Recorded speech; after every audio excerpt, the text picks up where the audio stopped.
자, 여러분, 한 주일 즐겁게 잘 보내셨어요? 이번 주 월요일 날 들어오는 월요일 또 무슨 대체 공휴일인가? 아닌가? 화요일? 화요일이 공휴일. 미안해요. 헛소리 해서. 날씨가 더워요. 날씨가 더워서 헛소리를 하는데, 이 무더위를 뚫고 또 이렇게 찾아와줘서 감사드립니다.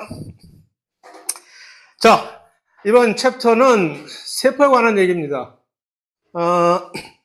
특별히 그 중에서도 그 가장 큰 목적은 세포 안에 있는, 특히 진핵세포 중심으로 세포 안에 있는 여러 가지 소기관들의 구조, 기능을 살펴보겠다는 얘기인데, 많은 내용의 정보가 좀 담겨 있어요. 그런데, 이들을 전부 다 일일이 다 섭렵하기는 조금, 물론 다 나름 개인적인 생각으로 중요한 정보라고 생각해서 집어넣은 것이지만, 만약에 우리가 시험에 나올 것만 이제 추려서 급한 벼락치기 공부로 이렇게 한다고 했을 경우에 많은 부분은 여기서 생략이 되게 되겠죠. 그래서 이걸 일일이 하기보다는 이 중에 제가 중요하다고 생각하는 것만을 좀 더 집중적으로 이제 축약해서 그것들을 중심으로 나가게 할 건데, 물론 여러분들은 이 지금 PPT에 띄워져 있는 요 강의 자료, 강의 요약과 그 다음에 이번 장은 제가 또 특별히라기 뭐가 특별하다, 특별히는 이 슬라이드 이거 말고 강의 자료 말고 강의 요약 말고도 슬라이드 부분도 PDF로 바꿔서 나중에 올려놓을 생각입니다. 그러니까 혹시 그냥 훅 지나가 버렸다, 놓쳤다, 저 인간 저 왜 저래? 나중에 찾아보실 수 있으니까 너무 노여워하지 마시고 다 올려질 거니까 그렇게 보시면 되겠고, 그래서 이거 프로젝터 고친 것 같은데 제가 뭐 직접 고쳤다고 연락받은 건 없는데, 고쳐놓고 보니 또 얘는 중간에 가다가 한 잠시 동안씩 이렇게 먹통이 됐다가 다시 들어오고 그래요. 그래서 계속 무더위에 짜증나게 만드는 게 이게 한두 개가 아닌데 이 친구도 거기에 동참을 했다고 생각이 되고, 자, 첫 번째 이제 세포를 쳐다보는데 현미경이 먼저 나옵니다. 현미경의 시작. 어떻게 시작됐으며 요 부분의 목적은 사실은 오늘날의 현미경의 끝판왕, 요즘 최근 5년간의 현미경의 개발, 이것이 우리에게 가져다 준 무서운 미래, 무서운 현실과 무서운 미래에 대해서 사실 인지를 하는 것이 좀 더 중요한 사안이라고 보겠죠. 그러니까 처음에 지금 나와 있는 무슨 처음에 최초에 누구가 현미경을 이런 식으로 만들었다. 물론 나름 이 기념비적인 사건들이긴 하지만 이거 사실 중요한 거 아니죠. 어쨌다고 그래서. 물론 거의 임진왜란 즈음에부터 이들은 현미경을 만들어가지고서 세포를 현미경의 중요성은 이것이 발명이 됨으로써 결국 우리가 세포라는 것을 관찰을 직접 개개인이 할 수 있게 돼서 세포의 내부 구조에 대한 이해와 그에 따른 구조를 이해하면 이제 기능을 이해하게 된다. 그래서 그것이 가능하게 해줬다는 매우 중요한 출발점이긴 하지만, 그럼에도 불구하고 이들은 사실 그랬구나, 장하다, 열심히 했다. 그러나 오늘날에 있어서는 그다지 이거 어쨌다고 그다지 중요하지 않은 사안이라는 얘기죠. 다만 여기서 이제 요것이 조금 우리에게 이 광학 현미경과 현미경의 종류, 현미경은 도대체 우리가 어떤 종류가 있는 거야? 대충은 우리가 알고 있으나 일반적으로 우리가 흔히 여기저기서 부딪히게 되는, 발길에 차이게 되는 조그만 현미경들은 전부 이 종류죠. 광학 현미경이라는 이 광원을 가지고, 특히 광학 현미경의 주종을 이루는 이들은 주로 가시광선, 우리 눈에 보이는 빛을 이 광원으로 이용해서 그게 있어야만 물상이 보이는 거지, 이미지가. 그래서 이 광학 현미경을 볼 때, 일단 현미경은 뭐예요? 크게 확대해서 보는 거잖아. 결국 그러니까 현미경의 확대라고 하는 이 배율이 문제가 되지 않겠어요? 얼마나 크게 할 수 있는 거야? 10배 크기로 보인다. 50배, 무슨 100배, 100x, 무슨 25배 x, 이런 식으로 배율이 높아지는 거죠. 이거는 결국 그러니까 렌즈를 렌즈를 두껍게 깎아서 잘 다듬으면 렌즈가 두꺼우면 두꺼울수록 빛이 굴절이 각도가 심하게 되니까 훨씬 이미지가 훨씬 더 확대가 될 수 있는 이론적으로 가능한데, 그러면 이점은 이렇게 두꺼운 렌즈 만들어가지고 무슨 1000배 만들지 뭐. 1000배 가능? 쌉 가능? No. 왜 이게 안 되냐?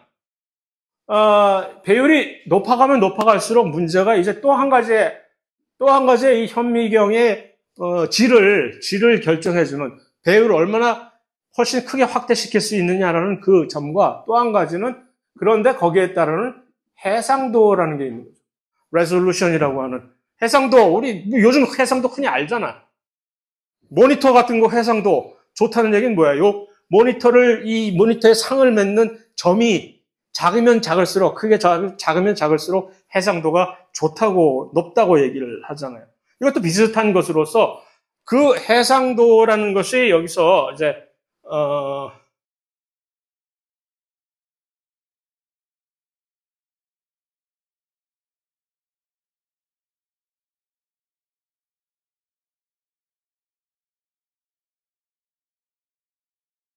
여기서 우리가 볼 수가 있는데, 자를 이제 현미경에서 확대해서 본다고 칩시다. 이 차를, 눈금이 있는. 그런데 이제 이것을 여기서 그치지 않고 훨씬 더 욕심이 앞서서 크게 확대를 시켰다고 칩시다. 이게 확대가 되면 될수록 두 눈금 사이가 어느 순간에 가서 너무 확대가 돼서 두 눈금 사이에 이 확대가 너무 커져가지고 둘이 붙어져 버려가지고서 둘 사이를 구분할 수 없는 그런 순간이 오지 않을까라는 얘기죠. 그럼 이제 해상도를 잃게 되는 순간이 오는 거지. 그러니까 확대를 시키면, 배율을 높이면 높일수록 해상도가 점점 그래서 어느 순간이 되면 이제 해상도가 떨어져서 아무리 확대시켜도 쓸모가 없어지는 그 점이 오는 건데, 이 광학 현미경은 그 해상도를 구현할 수 있는 이 여력이 훨씬 작다고 얘기를 할 수가 있습니다. 그러니까 그 결과로 너무 확대해서 그 배율을 높일 수 없는 한계가 이미 해상도 때문에 이렇게 결정이 되어진다고 얘기를 할 수가 있죠. 이것을 조금 학구적으로 표현을 하면은 이러한 공식으로 표현을 하고는 하는데 왜 안 나와 또? 네트워크 에러야? 자식들.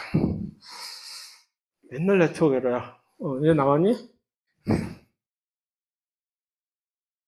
제가 얘기한 바로 그거. 그래서 이 해상도를 D라고 하는데, D라고 표현을 했을 때, 이 값이 작을수록 해상도가 높은 거예요. 좋은 거야. 그래서 이걸 어떻게 하면 작게 만들 수 있을까 하면은 분자를 크기를 두 가지 방법이 있잖아요. 분자의 크기를 작게 만들거나 아니면 분모의 크기를 키우거나 둘 중에 하나잖아. 아니면 둘 다 하면 더 좋고. 근데 이제 광학 현미경이라는 이 가시광선을 사용하는 거라서 분자에 뜩 버티고 앉아있는 얘가 누굴까? 람다라고 표시했는데 이거 빛의 파장입니다. 람다. 웨이블런스 파장. 빛의 파장이라는 얘기는 가시광선에서 빛의 파장은 이미 정해져 있잖아. 우리가 가시광선에서 볼 수 있는 빛의 파장은 어디서부터 어디까지 그 이상, 그 한계를 벗어날 수가 없는, 어디가 어떻게 할 수 없는 것이기 때문에 이걸 가지고 장난치기에는 곤란한 거지, 해상도가. 그래서 유일하게 우리가 배율을 높이면서 해상도를 조금이나마 개선시킬 수 있는 부위는 바로 이 부분인데, 분자를 어떻게 해보자. 근데 분자가 이미 거의 상수가 자리 잡고 있는 거예요. NA라고 하는 것은 Numerical Aperture라고 하는 일종의 상수. 왜냐하면 이게 뭐냐면 매질에 따라서 빛이 이동하는 그 성질을 나타내는 거죠. 빛이 공기 중을 통해서 전파되는 속도, 그 다음에 빛이 요 기름막을 뚫고 들어가는 그런 속도 같은. 그래서 이것이 어쨌든 값이 크면 클수록 분자가 분자가 커지니까 전체적인 해상도는 좋아질 텐데, 그러니까 이제 공기 중에서 보는 것과 이 오일에서 보는 것이 이것이 조금 더 낫다는 얘기지. 약간 2배도 아니죠. 1배 반 정도. 이것이 해상도를 조금 더 키울 수 있는 여력이 있다는 얘기인데, 이것이 현실적으로 우리에게 다 와닿는 중요성은 뭐냐면, 이미 여러분들 중에 경험을 실제적으로 했을 수도 있으나, 실험실에서 현미경 가지고 다룰 때 100배 배율로 100배율로 대물 렌즈로 100x, 대안 렌즈로 100x, 대안 렌즈 아니지. 대물 렌즈를 100x로 이렇게 돌려서 본 적 있어요? 여기 일반 생물학 실험이든 어디 다른 실험이든 아마 본 적 있어요? 봤으면 넌 왜 또 왜 이래? 좀 따라다녀.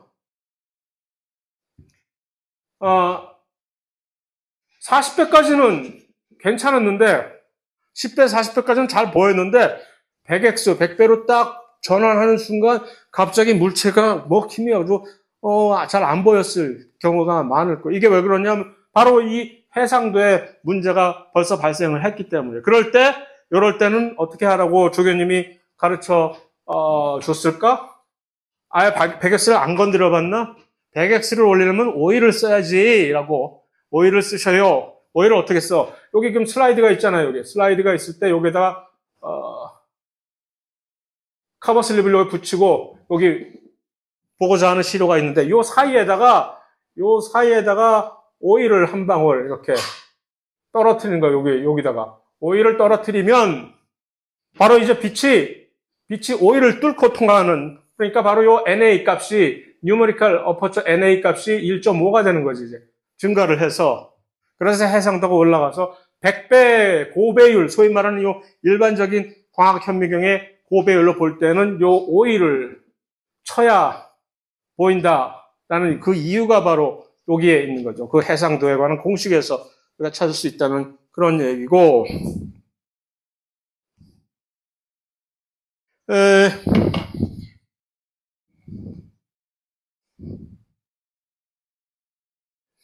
그런데 이제 이 광학 현미경 중에 갑자기 형광 현미경, 근데 이 형광 현미경이라는 것도 광학 현미경의 일종입니다. 그러나 일반적인 그런 가시광선을 광원으로 쓰는 것이 아니라 이 형광 현미경은 특별하게 형광 물질만을 우리가 탐지를 하기 위한 목적으로 개발이 된, 그런데 이것이 이 형광 현미경이 발명이 된 이후로부터, 사용이 된 이후로부터 대박을 치게 된 거죠. 대박. 세포를 관찰하는 데 있어서 기능적인 측면에서 그것이 일단 형광이 무엇입니까?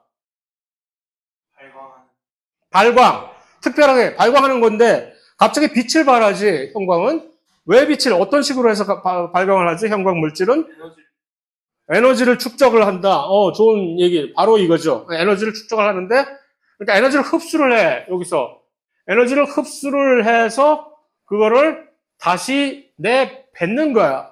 받은 에너지를 다시 내뱉는데 그 받은 에너지를 빛의 어떤 특별한 파장 형태로만 받을 수가 있고, 그러니까 아무 빛이나 다 받는 것이 아니라 특별한 파장의 빛을 형광 물질은 받을 수 있는 능력이 있는, 그렇게 특별한 형태. 그리고 그 빛은 에너지를 가지고 있으니까 그 에너지를 흡수한 다음에 다시 토해내는데, 토해낼 때는 네가 먹은 거 다 토해놔. 100% 못 토해낸다는 얘기지. 에너지 보존의 법칙에 의해서 그 이상을 토해낼 수는 없는 거고, 자기가 먹은 만큼만 토해낼 수 있는데, 떡을 만지면 떡고물이 언제나 묻게 마련이니까, 그래서 100% 다 못 토해내고, 그거보다 낮은 양의 에너지. 그러니까 빛의 파장상으로는 어떻게 될까?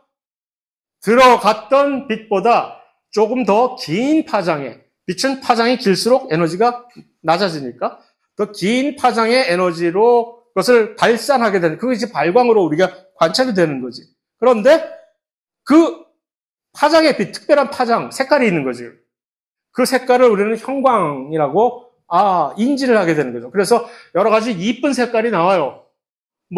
파란색의 형광이 나올 수도 있고, 파란색의 형광을 내뿜는다는 얘기는 그 물질은 그거보다 훨씬 더 높은 에너지, 보라색, 내지는 자외선, 그쪽의 에너지를 흡수한 후에 파란색의 형광 형태로 에너지를 발생을 했다는 얘기고, 빨간색의 무슨 에너지로, 그거는 훨씬 더 붉은색은 파장이 기니까 에너지 준위는 낮을 것이고, 노란색도 있고, 여러 가지 다른 색깔의 형광으로 발산하는 것을 형광 물질이라고 하는 거지. 다양한 형광 물질이 있는 거예요. 다양한 형광 물질, 형광 현미경이 어떻게 대충 구성이 되어 있다는 쓸데없는 얘기이고, 그래서 형광을 어떻게 사용하느냐 하면, 그러니까 우리가 추적을 하고자 하는 물질에다가 형광을 입히는 거야. 내가 관찰을 하고 싶은, 내가 계속해서 연구하고 싶은 물질, 주로 단백질이라든가 또 다른 물질에.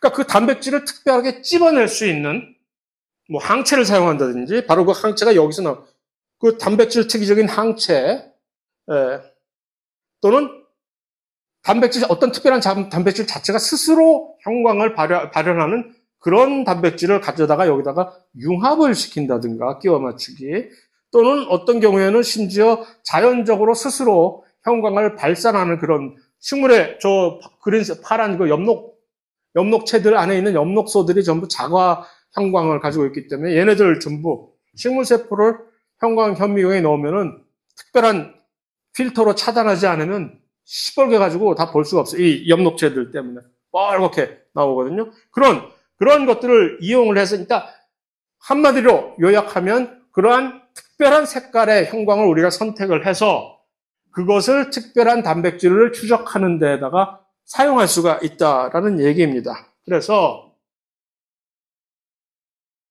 예를 들면 이렇게 전형적인 우리의 동물 세포의 상피 세포 중에 하나를 이렇게 다양한 색깔의 형광으로 염색을 하게 되면은 중심부에 있는 푸른 색깔의 핵을 특별하게 입히는 형광으로 염색하는 그 형광 물질로 핵을 우리가 확인할 수가 있고, 나머지 중간에 이렇게 무슨 케이블 깔린 것들은 거미줄 깔린 것처럼 이렇게 있는 이 실 같은 것들은 다 무엇이냐? 이것들이 나중에 우리가 이 사작에서 보게 될 세포 골격이라고 하는 세포 골격 단백질들이 여러 가지 한 세 가지 종류가 있는데, 이것들을 각각 우리가 다른 색깔의 형광으로 이렇게 표지를 한 거예요. 표지. 추적을 이렇게 딱 그걸 찝어낸 거지, 형광 물질로. 그러니까 이렇게 세포 안에 어떻게 이들이 분포가 되어 있는지가 쫙 보이는 거지.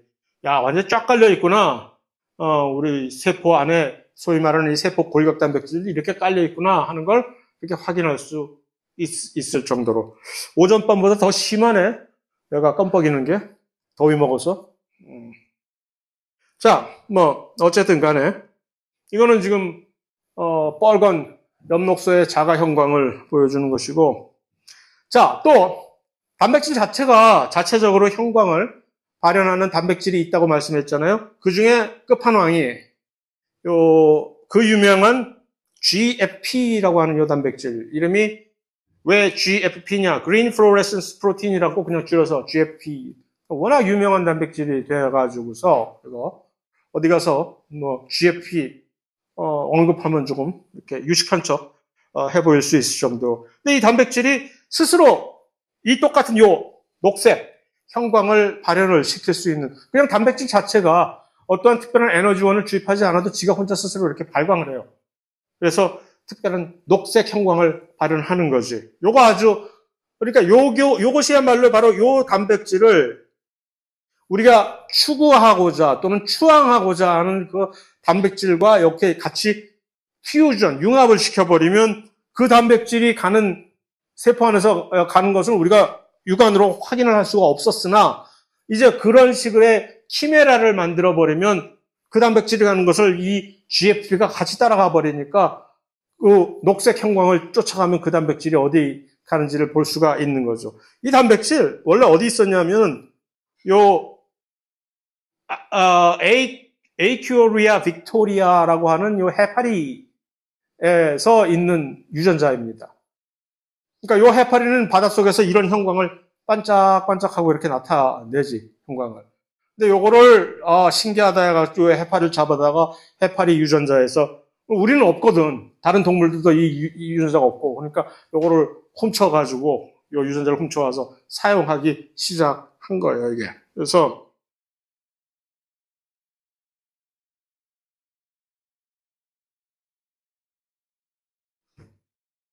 이런 식으로 예를 들어서 이 하얀색 표적 단백질, 우리가 지금 추구하고자 하는, 연구하고자 하는 단백질에다가 그 꼬리에다가 이런 식으로, 그러니까 단백질의 머리하고 꼬리는 이런 식으로 표현하잖아요, 우리가.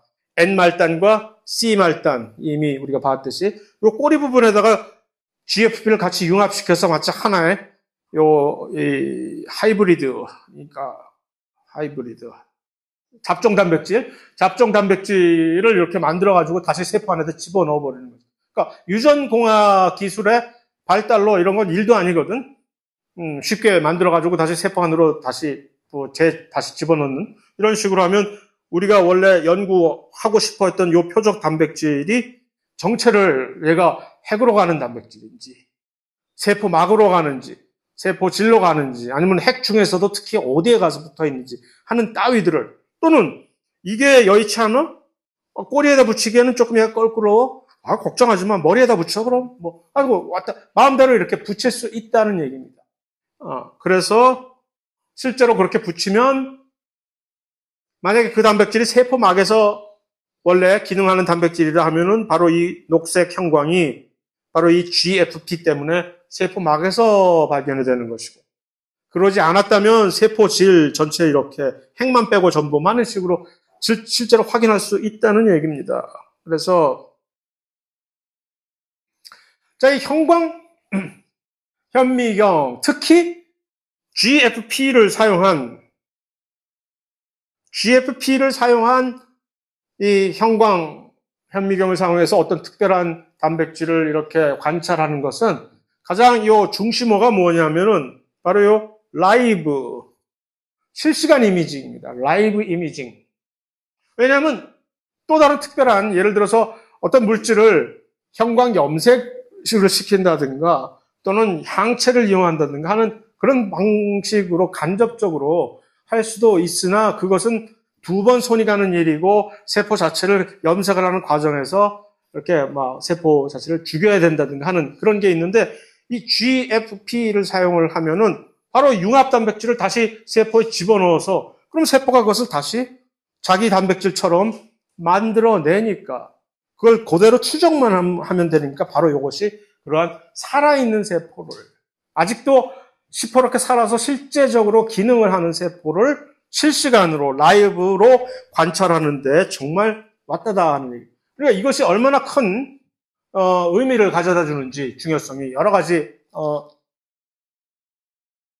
단백질에, 그러니까 많은 경우 병 같은 것들이 단백질의 어떤 특별한 유전자의 결과물인 단백질의 기능 결여로 일어나는 일이 많잖아요. 그런 것들 연구 파악하는데 정말 도움이 될 것이고, 해서 임팩트가 엄청나게 큰 사안이라는 얘기죠. 그래서 실제로 쥐의 여러 가지 다양한 단백질에다 이런 식으로 GFP를 융합을 시켜가지고서 이쪽 쥐는, 그러니까 이 형질 전환이 된 쥐지, 이제 소위 말하는 GMO 같은 GMO 쥐지, 코 부분, 무슨 귀 부분에서만 이런 녹색 형광이 나타난다는 얘기는 바로 거기서만 만들어지는 어떤 단백질에다 이걸 표시를 했다는 얘기고, 이쪽 그림에서 완전히 몸 전체에서 형광이 전부 다 퍼져 있다는 얘기는 몸 전체에서 다 공통적으로 만들어지는 그 단백질에다 융합시켜 하는 식으로, 이거는 개괄적인 얘기지만, 그리고 얼핏 이것을 볼 때는 혹시 우리가 이렇게 야, 이거 쓸데없이 이 불쌍한 쥐에다가 이렇게 장난질을 쳐, 이렇게 녹색으로 분탕질을 쳐놓고 이게 재미삼아서 나쁜 놈들 하고 생각을 할 수도 있으나, 이거는 여러분들한테 좀 훨씬 더 이렇게 인상적으로 보여드리기 위해서 보여주는 것이지, 실제로 이런 장난삼아 이렇게 하는 일은 없죠.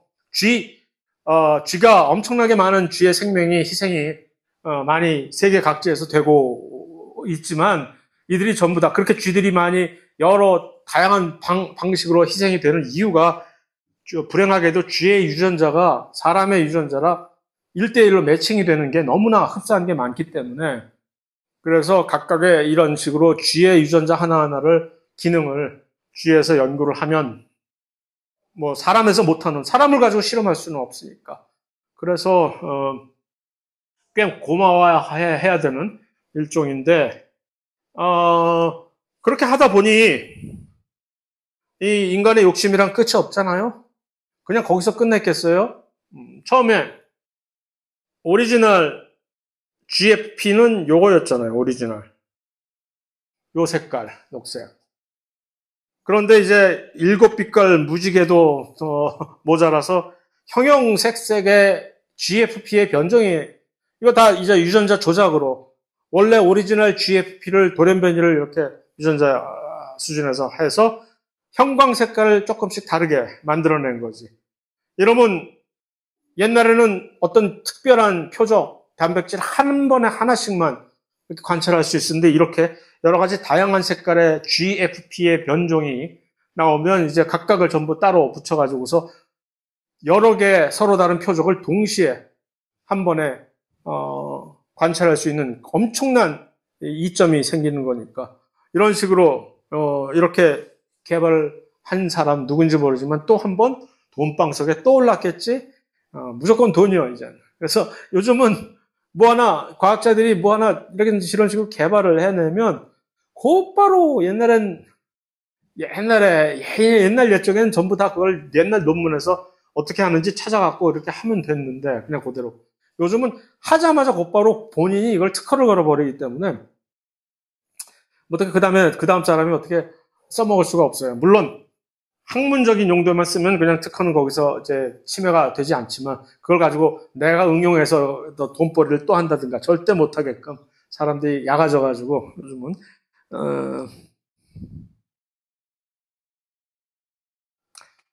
자, 그러면 당연히 엄청나게 이 GFP가 완전히 대박을 터뜨린 거거든요. 지난 시간에 PCR에서 돈방석에 올랐던 명예와 부활을 동시에 걸머진 PCR을 개발한 사람 얘기를 얼핏 언급을 했듯이 이거 역시 이 GFP를 개발하는데 공원에서 연구를 했던 세 사람의 공동 연구자가 결국은 몇 년 후에 한 10년이 걸렸긴 했으나 전부 또 노벨상을 받을 정도로 그만큼 이 GFP라는 것이 엄청나게 중요한 과학과 의학의 발전에 엄청나게 중요한 역할을 했다라는 것이고 불행히도 이 중에 한 분은 더 이상 세상에 같이 살아있지는 꽤 젊은 나이인데 불구하고 응? 이분도 돌아가셨네? 언제 돌아가셨어? 나한테 연락도 없이 최근에 돌아가셨구나. 참 조문도 못 가고 죄송합니다. 자, 이 브로콜리 같이 생긴 얘는 뭐냐? 콩팥, 우리의 콩팥에는 어떤 특별한 단백질을 분비하는 그 조직만을 특별히 따로 이런 식으로 염색을 했을 때 이렇게 볼 수 있는 것이고, 벌레 한 마리의 어떤 핵을 전부 염색을 하면 각각의 세포가 이렇게 추적이 될 수가 있고, 뭐, 여러 가지, 이런 식으로 형광이 갑자기 왜 소나무가 나오냐?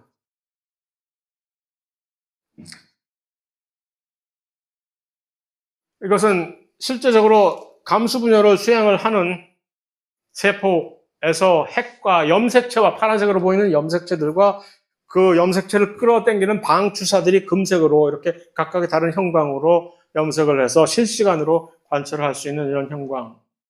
식물세포에 이렇게 삼지창처럼 생긴 이런 털이 있는 거 알았어요?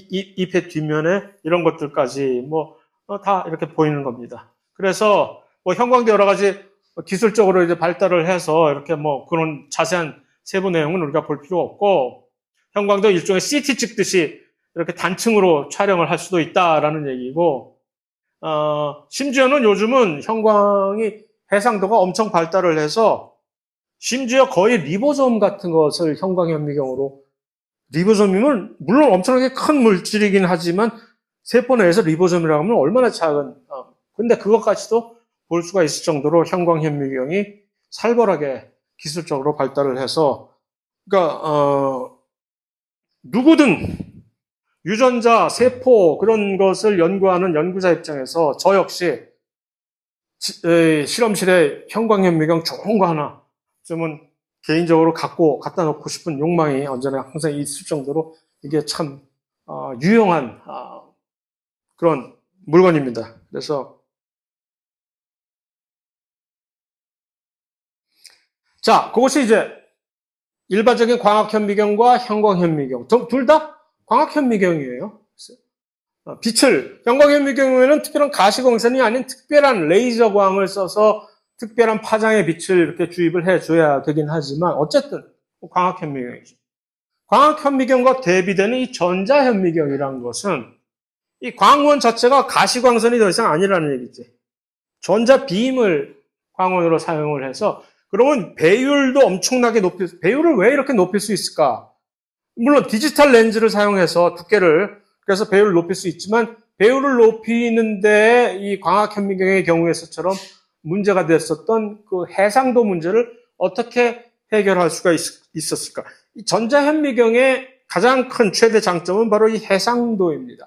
엄청나게 그러니까 아주 세포의 미세한 세부 구조 디테일까지도 전자 현미경을 통해서 그것을 살펴볼 수가 있다는 얘기죠.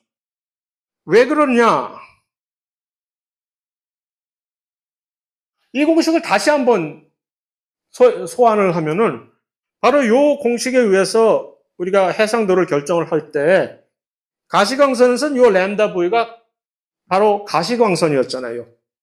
끼케지가 350에서 700 나노미터 정도의 이 값을 가지고 있는데 전자 현미경에서는 이것이 전자이기 때문에 예를 들어서 고압의 전자냐 저압의 전자냐에 따라서 이것이 특히 고압의 전자를 사용을 했을 경우에는 이 값이 엄청나게 낮아질 수가 있다. 그러니까 요게 작아지면 해상도가 엄청나게 올라가는 거예요. 그래서 더 이상 요 분자에 있는 무슨 뭐 기름 따위, 공기 따위를 연연할 것이 아니라 이것을 가지고 직접 건드려서 해상도를 엄청나게 요 값을 줄일 수가 있기 때문에 초고 해상도를 구현을 할 수가 있는 것이죠. 다만 단점은 뭐냐면 이 전자현미경의 가장 최대 단점은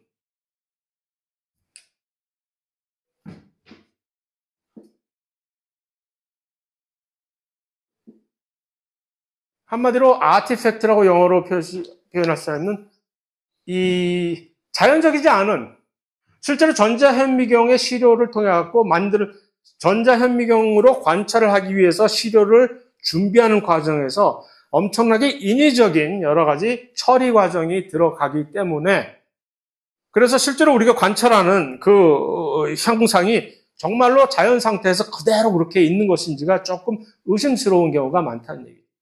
그래서 미토콘드리아 같은 경우도 그러니까 전자현미경에서 본 미토콘드리아 보통 흔히 우리가 일반적으로 이렇게 표현을 많이 하지. 이렇게 똥뚱뚱 하면서 이렇게 이거 많이 어쩌면 봤을 거예요.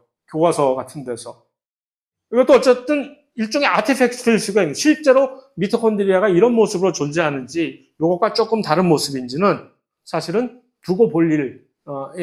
그러니까 이전 미토콘드리아 예는 일종의 단적인 예로서 이것이 전부 일반적으로 세포의 여러 세부 구조에 다 똑같이 통용이 되는 그러한 자연적이지 않은 실제로는 실제와 조금 다를 수도 있는 그러한 모습을 우리가 전자현미경을 통해서 관찰하게 된다. 그럼에도 불구하고 그것이 엄청나게 세부적으로 정밀한 그런 관찰 구조이기 때문에 그 전자현미경의 그 유용성은 누가 뭐래도 역시 무시 못하는 얘기죠. 그래서 엄청나게 많은 여러 가지 다양한 세포의 세포 안에 세부적인 이러한 구조들이 전자현미경을 통해서 식별이 됐다는 얘기죠. 그러나 이 두 가지 종류의 전자현미경이 있어요. 전자현미경 하나는 투과 전자현미경이라고 하는 Transmission Electron Microscope라고 해서 이 전자의 빔이 광원으로 사용한 전자 빔이 실제로 시료를 뚫고 들어가는 거예요. 통과를 하는 과정을 통해서 시료를 딱 각각의 시료를 해상을 하는 것인데 엄청나게 높은 그러니까 디테일을 고해상도를 관찰할 수 있는 좋은 장점. 그러나 시료를 준비를 하는데 그러니까 시료를 아주 대패 삼겹으로 만들어야 됩니다.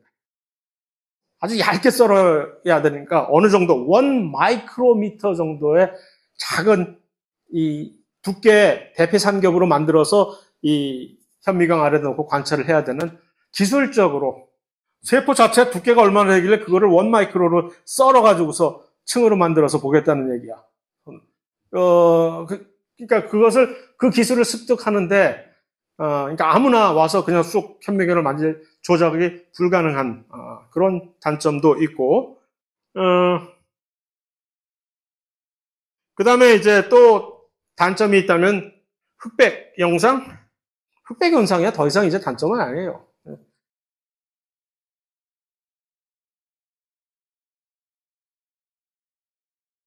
그래서 투과 전자현미경으로 보면 이렇게 여러 가지 세밀한 세포의 구조를 이렇게 와 하고 볼 수 있는 건데, 두 번째 종류의 전자현미경은 스캐닝이라고 하는, 투과하는 것이 아니라 이렇게 더듬는 거예요.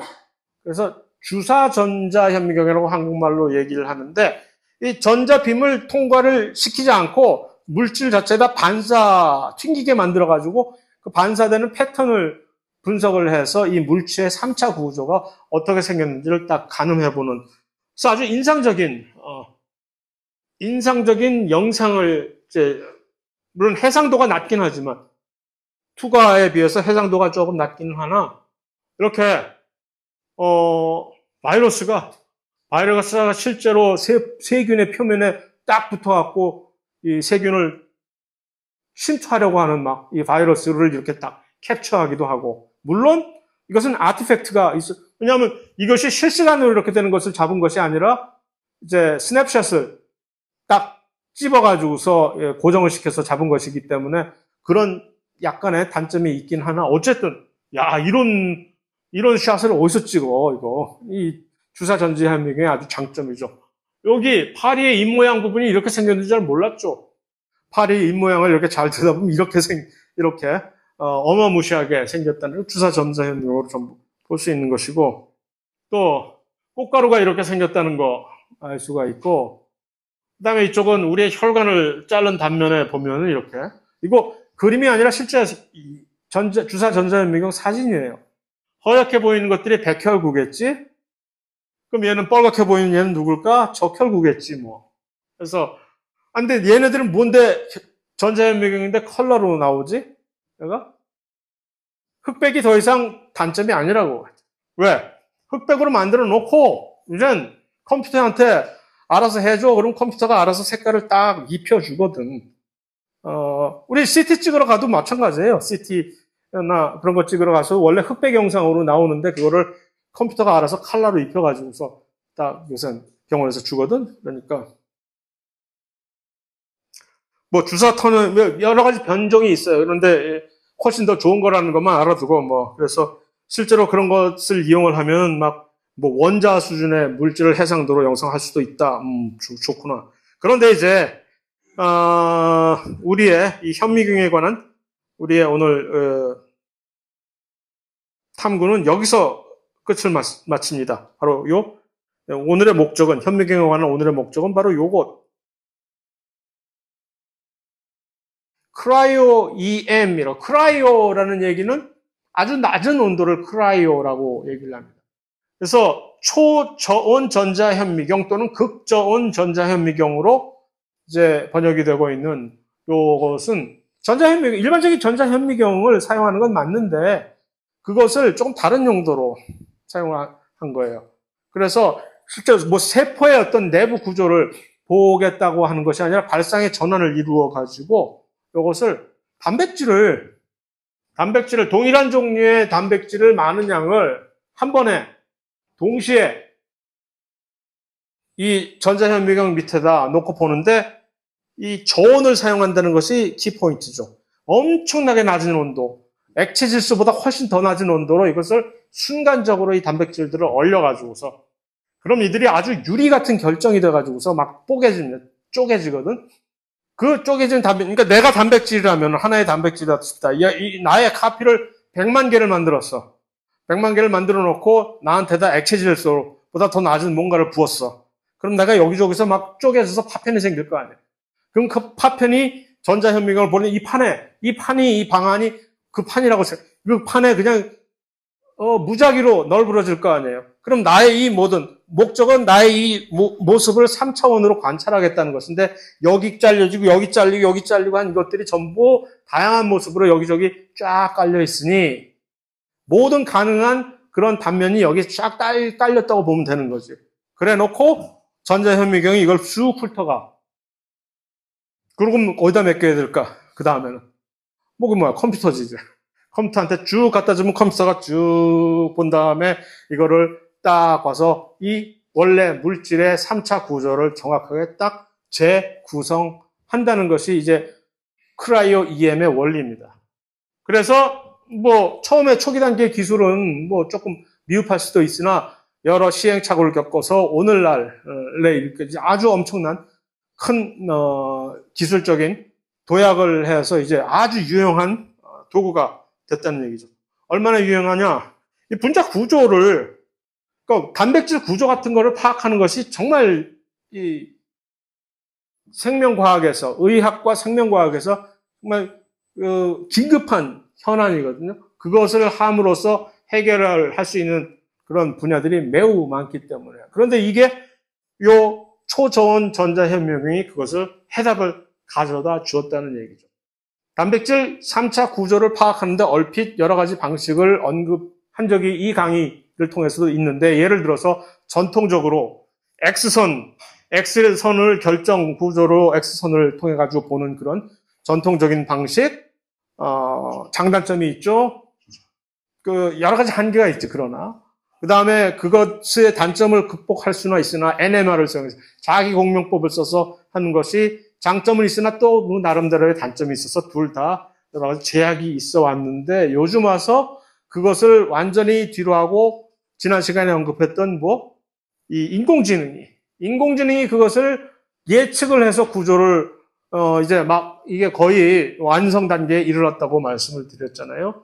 그와 쌍벽을 이루면서 그 인공지능의 분자 구조 파악과 쌍벽을 이루면서 이것은 그냥 예측을 하는 것이 아니라 요것이 실제로 보여주는 것이, 실제로는 어떻게 일이 이루어지느냐 하면 인공지능이 그런 식으로 이렇게 구조를 만들어서 예측을 하면 초저온 전자현미경으로 실제로 그 시료가 획득이 가능하면 이것으로 검증을 해요. 그래서 이게 맞네, 비슷하네 하고 하는 식으로 둘이 같이 앞서 나가는 이 거의 완벽한 실제 분자 구조를 파악할 수 있다라는 것인데, 기술적인 측면이 나중에 집에 가서 여러분들이 보시면 될 것이고,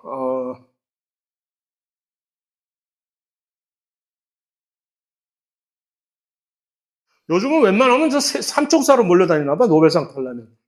노벨상 타려면 셋이 모여라. 그래서 이거 역시 노벨상. 그러니까 뭐든지 노벨상이 괜히 그러니까 그만큼 우리 실생활에 엄청나게 기여, 임팩트 그런 것들을 한 업적이면 노벨상이 저절로 나중에 곧 간다라는 얘기예요. 그러니까 노벨상에 관한 엄청나게 많은 노벨상으로 점철된 오늘의 강의인데, 실제적으로 2013년 전만 하더라도 이것이 구조가 저런 구조를 우리가 어디다 써먹어 하는데, 요즘에 와서는 이게 실제 개개인의 아미노산 수준으로 구조가 다 파악이 되니까, 이거는 진짜로 믿을만 하게 되는 거지. 어디다 쓸까? 여러 군데 쓰이는데, 특히 가장 인상적으로 이것이 공헌을 얘가 뭡니까? 얘? 그 유명한 꼴보기 싫은 코로나, 이놈의 자식. 코로나의 얘를 가지고 얘를 어떻게 잡을까? 항체로 잡았잖아요. 잡았다고는 말 못하겠지만 어쨌든 백신을 아주 짧은 시간 내에 코로나 백신을 생산을 해낼 수 있었던 요인 중에 하나가, 그러니까 코로나 백신을 주로 여기다가 우리가 빨간 부분, 요런 것을 표적으로 해서 항체를 제작을 해냈잖아요. 빨간 부위를 스파이크 단백질이라고 해서 빨간 부분을 마치 우리가 끈앞으로 해가지고서 앵커로 해가지고 요놈들이 우리 세포의 기도세포나 폐세포의 표면에 있는 어떤 특별한 수용체 이것들이 달겨 붙어가지고서 안으로 침투하는데 얘네들이 쓴단 말이에요, 이걸. 어쨌든 요것을 우리가 이 바이러스를 잡는 표적으로 항체를 만드는데 요것을 표적으로 하기로 결정을 했는데, 그러고 난 다음에는 그러니까 요것을 표적으로 하는 데까지만 해도 이 전체 구조를, 코로나 바이러스의 구조를 파악을 해야 될 거 아니에요. 그 구조를 파악하는데 뿐만 아니라 이 구조를 훨씬 더 정밀한 수준으로 이 구조를 이렇게 정밀하게 파악을 하는데 크라이오 EM이 엄청나게 유용하게. 이거 크라이오 EM으로 사용하지 않고 옛날에 전통적인 무슨 엑스레이나 무슨 NMR로 했다면 한 수년간이 걸렸을지도 모른다는 얘기죠. 수년이 걸려도 성공할 보장이 없고. 근데 이 크라이오 EM은 그냥 단순히 한 몇 달 만에 이것을 실제로 정말 순식간에 이걸 파악을 해가지고서 여기에 딱 맞는 항체 구조를 이렇게 선별하는데 엄청난 도움을 줬다는 얘기입니다. 엄청난 큰일 한 거지. 예. 굳이 왜 극존에서? 그래야 얘네들의 구조가 보존이 되면서 각각의 세부 구조가 깨지면서 결정으로 쫙 포개지면서 이렇게 돼. 그러지 않고 극저온이 아니면은 그냥 상태에서 이 3차 구조를 각각의 단면을 제작을 해낼 수가 없어. 그러니까 극저온에서 얘네들을 마치 유리알갱이처럼 파편처럼 만들어버리는, 깨버리는 거예요. 그래서 그 파편들이 여기에 쫙 깔리면서 그 파편 하나를 딱딱딱딱 영상으로 전자현미경이 찍은 다음에 그것을 이제 컴퓨터가 알아서 조합을 해서 해내는 거죠. 그래서 그 극저온이 여기서 매우 중요한 포인트가 된 거죠. 그러니까 시료를 준비하는 과정에서 그 극저온이 필요한 것이고, 그 다음에 관찰하는 과정에서도 그에 상응하는 저온은 물론 있어야 되겠지.